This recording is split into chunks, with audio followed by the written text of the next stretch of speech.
on the scene. January 1974.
January 1974.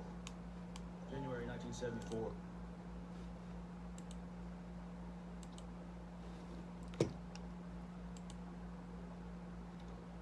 Behavioral sciences bright-eyed boy who's friends with Ed Kemper. Go talk to a reporter. Probably your baby-faced drinking buddy. That was in confidence. To a member of law enforcement. While you were drunk. Celebrated. Using evidence from the crime scene, he managed to break through Devier's psychological barriers. This reads a lot like coercion. Worse, it sounds like horseshit. Devier was in that interrogation room because trees were trimmed on the victim's street. Good old-fashioned detective work. That got him in the room. We got him to confess. You cannot be proud of this. There's nothing egregious here. Exposure could be good. No. Can we all please agree that we are not ready for Good Morning America? I did not give an interview. Even if we were accurately represented, people should not be reading about us over breakfast. Why not?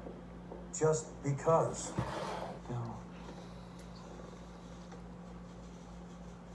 Is it possible that you're upset because the article doesn't mention you?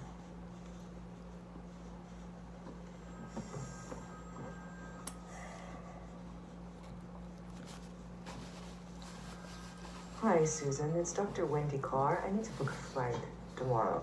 I don't know what to do short of putting a muzzle on him. Please don't go back to Boston. Atlanta, out of Dulles, the same day if possible. Why are you going to Atlanta? I'm going to talk to the Floyd County DA. About what? It's in the article. They're prosecuting a capital case. So? We can't be some part of that. I'm sorry, yes, and can you give me that number again? What are you talking about? That's none of our concern. It's mine. He slaughtered a 12-year-old girl. I know what he did. Oh, window or aisle, both are fine. Georgia's a death penalty state. I think I might need a car, too. What exactly are you going to say to them? We're 4 interviews in. No one is going to want to talk to us if they think we're sending people to the electric chair. No one in law enforcement will talk to us if they think we're squeamish about executing rapists and murderers. Oh, that sounds lovely. Convertible or T-top. You cannot go down there representing the FBI. I don't intend to. Then they won't understand how you're connected to this If case. you don't see how this situation compromises us, then I really don't know what to say to you.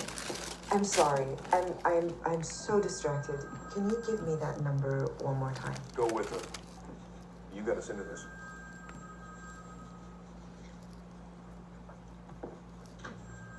I got it this time. Thank you.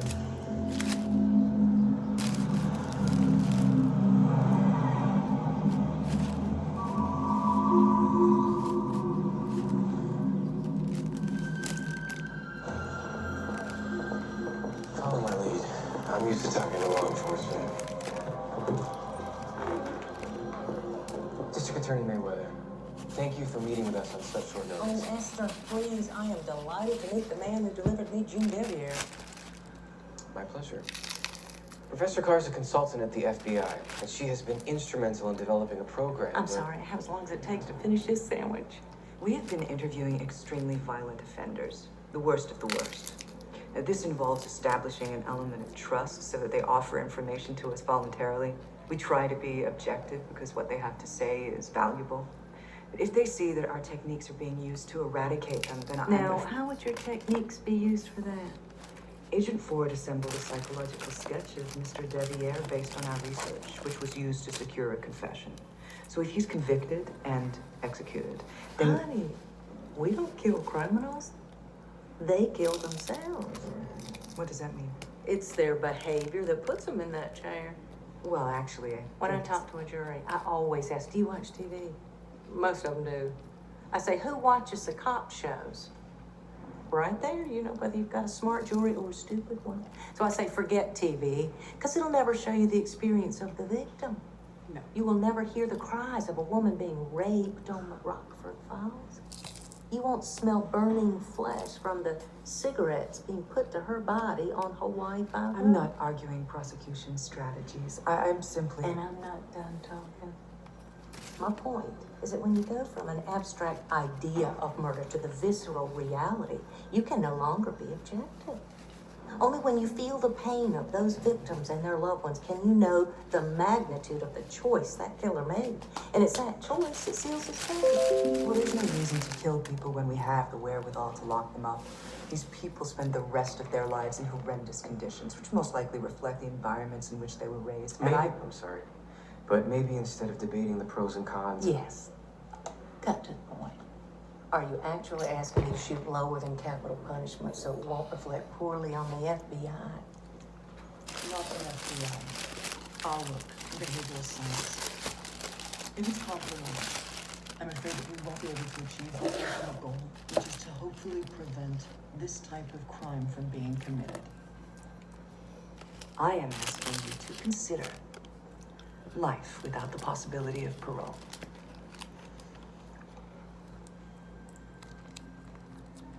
I'm an elected official. Here in Georgia, death is the will of the people. And if you don't want to be involved publicly, then maybe you should keep yourselves out of the news.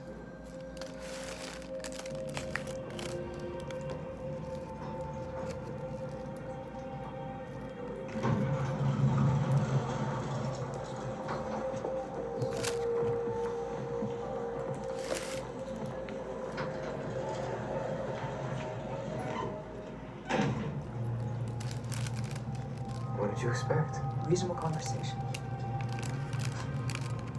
I don't know what I expected. I've spent months of my life, and I had hoped that we could complete our research before seeing it used to this end. What difference would that make? Well, I wouldn't have to be in meetings like the one we just had. So you could walk away clean? Come on, Wendy. You're smarter than that. Evidently not. There's no way around the death penalty in death penalty states. Which doesn't mean what we're doing is wrong.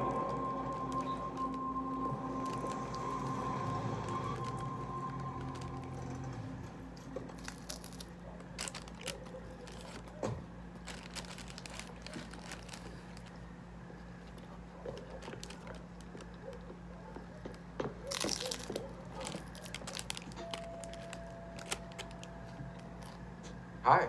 Hi. It's so nice out. How was your trip? Hot, sticky, miserable. Georgia. Have you eaten? No. Great. You want to get something? It's getting pretty late. If you do, we should get going. No, I don't think so. Okay.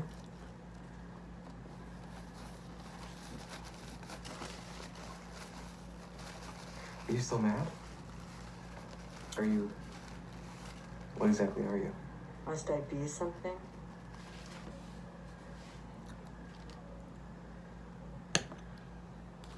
These past couple days, I keep thinking about when we met. You were so sweet and curious and safe. Curious? No. You're different. I'm the exact same person that you reeled in with that jumpsuit. I don't think that's true. But I'm not the same either. Oh, where are you going with this? Just thinking, talking. Thinking about... I don't know. You don't know. I don't know. Jesus, Debbie, come on. You're so good at reading people. You tell me.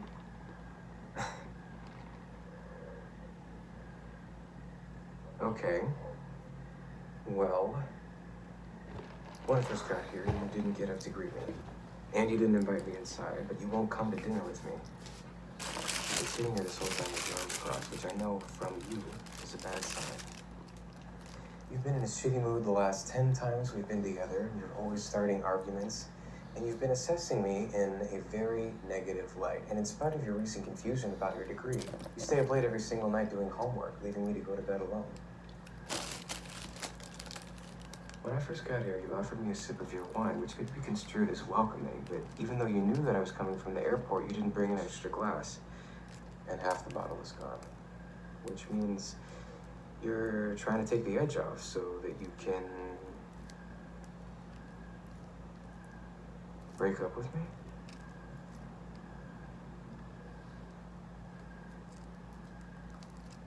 Is that what I'm doing? Let's not drag this out. I'll pick up my stuff next week. I'll let you know when I'm coming by in case you don't want to be here.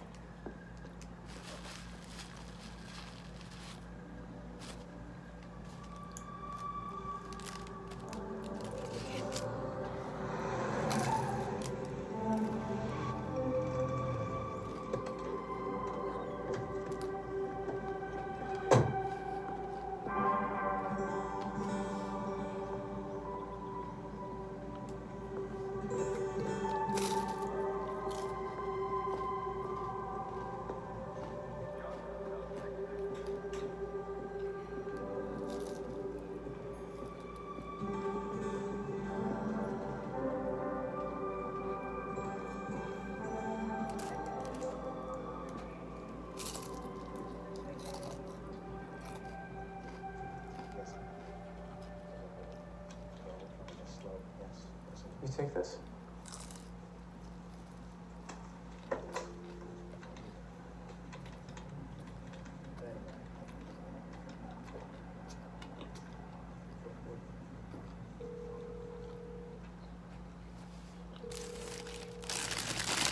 California Medical Facility, Rockville. How may I help you? I got a message to call a Dr. Brookston. A moment, please. Yes. You see who put this here? I just got it myself. Can I see you? Hello, I'm trying to reach a Dr. Brookston. I believe Dr. Bruxton is in surgery. Well, I have a message to return his...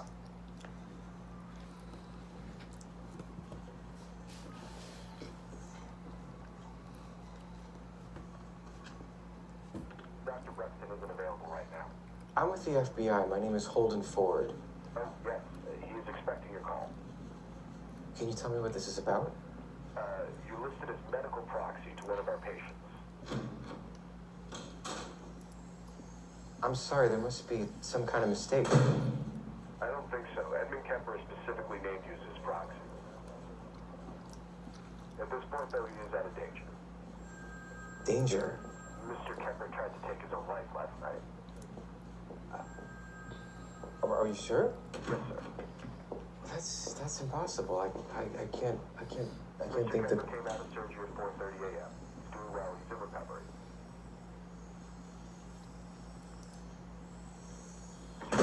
Well, Do you need anything else from me? no, the doctor will call me. Okay.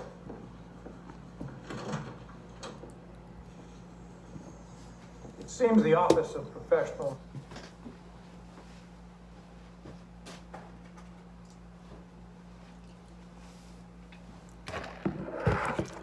Responsibility has done continuing evidence for their investigation into our unit. Continuing evidence. They've got the tape. How the hell did they get that? I have no idea. But you three have been called to meet with them as soon as possible, and since someone has taken the high road for us, I recommend we all go forward with total transparency.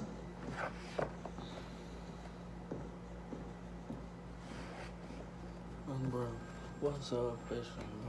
What's up, bro? Is this you?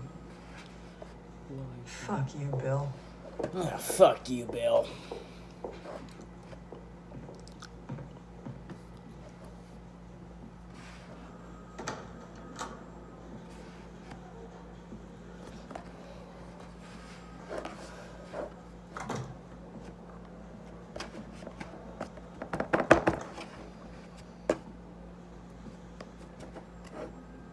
Little Tracy. Please state your name. Special Agent Holden Ford. In what capacity do you serve the Federal Bureau of Investigation? I work in the Behavioral Science Unit. You and Special Agent William Tench recently interviewed an inmate named Richard Speck. That's right. Did you record the interview?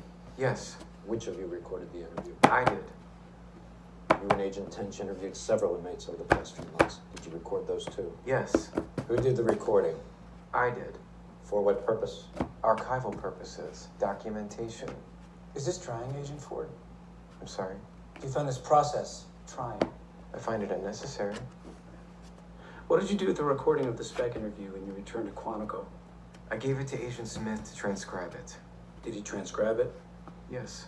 And did you look it over? Yes. Did you then decide it should be redacted? Yes. Why did you decide that? I felt there was a section that might be deemed sensitive by other parties. Other parties, meaning whom? Other people at the FBI. And people at the LEAA, which provides our funding. What section was this? The section where I asked Speck why he took 8 ripe cunts out of this world. You certainly thought that might not go over well. That's right. Did anyone influence your decision? No, Your partner, Agent Tench, did he influence your decision? I made the decision on my own.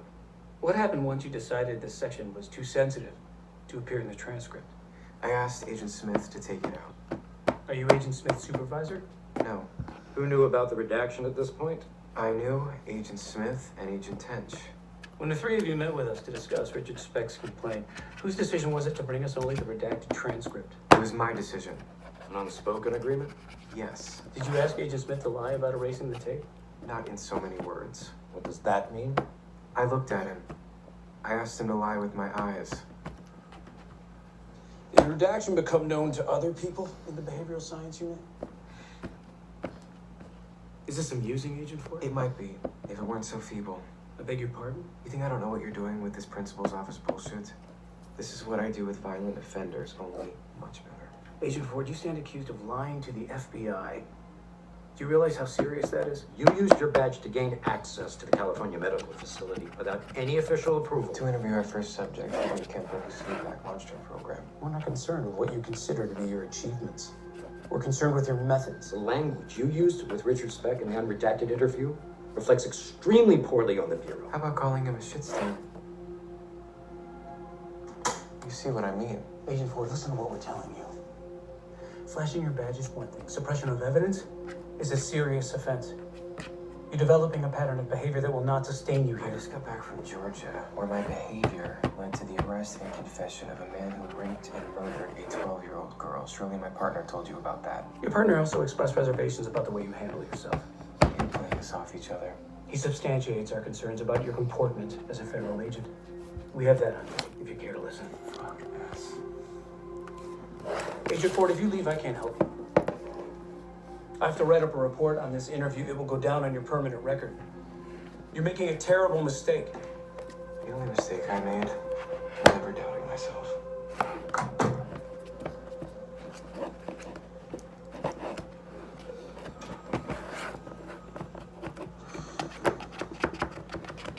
What'd you tell him, Bill? I told him the truth.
Edmund Kemper?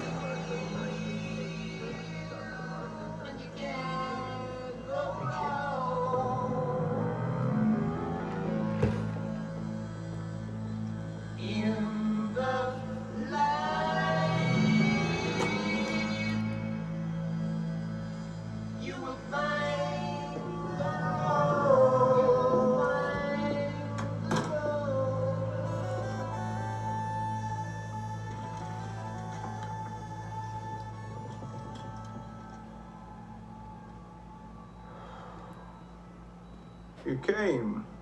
You made it hard not to. I tried less dramatic methods. Did you get my cards? Yes. Maybe it's not surprising you respond to showmanship. Why do you want to see me, Ed? I read an article about you. About us, should say. The Atlanta Constitution? The story was picked up by the AP. Oh. You said we were friends. Yes. Are we friends, Holden? In the context of our work together, sure. Our work together. That's a nice way of putting it. I'd categorize it the same way. And yet our work is unfinished, Okay. as I indicated in my letters.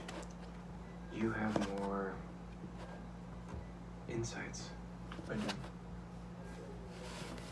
Well, I'm not going to trot them out like some kind of show pony, especially when you've been talking about me in my absence, using what I tell you to legitimize yourself. That story was not... It had a bit to drink. What's this behavioral profiling you're touting? Well...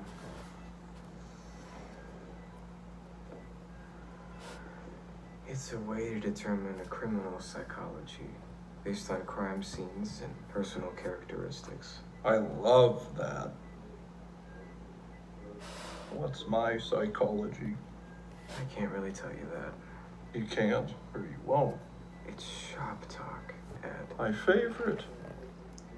We're still at a very early point in the research. Not so early that you can't babble about it in the press. You pretty much admit that I started you down this path, so I believe you owe me an explanation, Walden. You're what we call an organized killer. Mm-hmm. Because of the extreme planning that went into your crimes. You practiced picking up women several times before selecting your first victim. You used your own vehicle, both in the kidnapping and disposing of the bodies. You followed your crimes in the media, which shows evidence of continued fantasy. Mm-hmm. That's the gist. You think you can boil me down to a single adjective? Of course not. It's merely a way to sort characteristics. You're an expert now. No. Sounds like it. I am not an expert. But you want to be, don't you?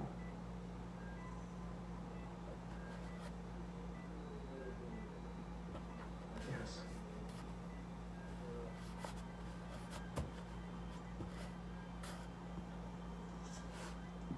Human blood is very hot.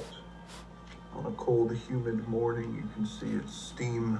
What are you doing, Ed? Someone left a ballpoint pen in my court file. I used the metal casing. Is this what you wanted to see? No, why would I want to see that? Take a closer look.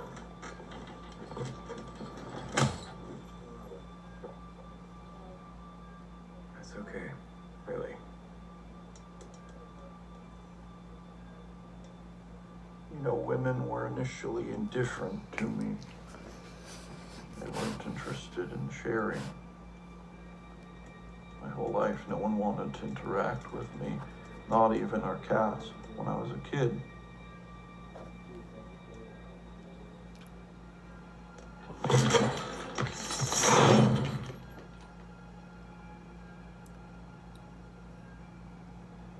The only way I could have those girls was to kill them, and it worked. They became my spirit wives. They're still with me. Funny thing, in the ICU, there's no system to alert the guards. It's short-sighted, seeing what kind of people come through. I could kill you now pretty easily. Do some interesting things before anyone showed up. Then you'd be with me in spirit. I invited you many times to visit, but even with this, I never thought you'd actually come. Why are you here, Holden? I don't know. Well, now, that is the truth.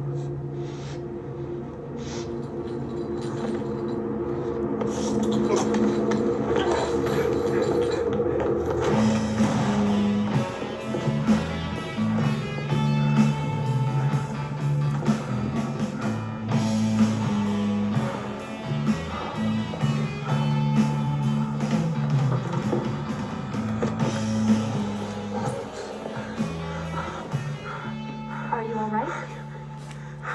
I can't breathe. Did you take anything? I don't know. Do you have any allergies? No. You're not. Sorry. You're in hospital. I'm trying to warn you. Your attitude is going to bite you in the ass. You're developing a pattern of behavior that will not sustain you here. Not the priceless gems you seem to think you're mining. Are we friends, Holden?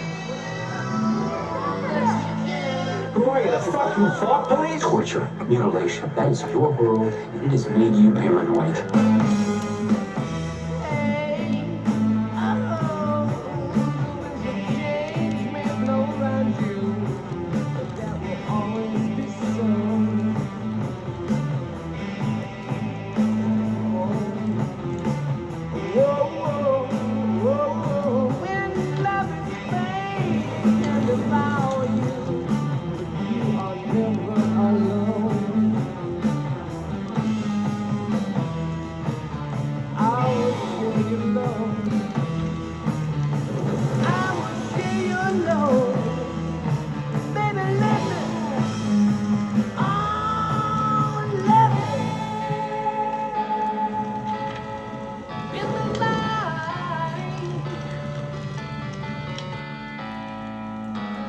Everybody needs a life.